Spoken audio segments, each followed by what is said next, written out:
story time with Josh. 10 years ago, I'd worked one summer as a porter in a collision shop. And I remember one sweltering hot summer afternoon, I was shoveling up this pool of motor oil that I'd soaked up with some kitty litter. And just as I was about to dump it, my boss walks up to me, hands me a pair of keys, and says, "Pull this customer's car around front."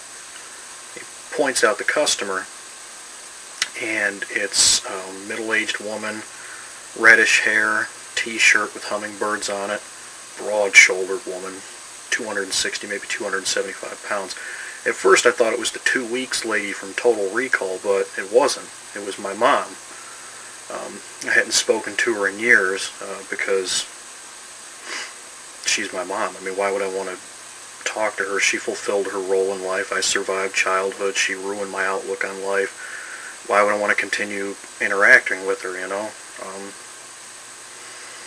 But I had to find out which car was hers, so reluctantly I walked up to her. I asked her, "Hey Mom, what kind of car are you driving these days?"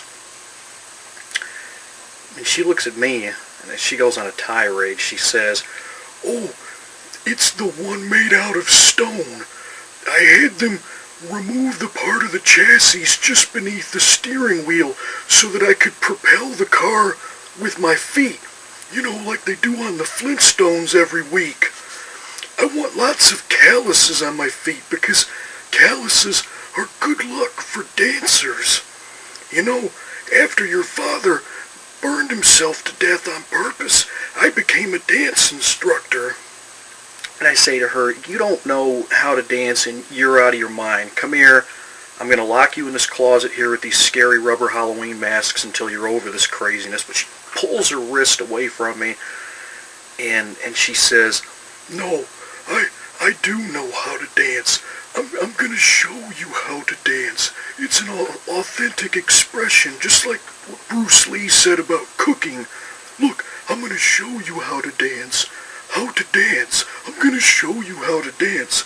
Well, she starts bouncing up and down and pointing her fists in the air, and before I can tackle her, she starts screaming at the top of her lungs like she's in some kind of terrific pain, and she falls to the ground holding on to her abdomen, and then through clenched teeth she looks up at me and she says, "I know how to dance, but I haven't gone to the bathroom in 6 days.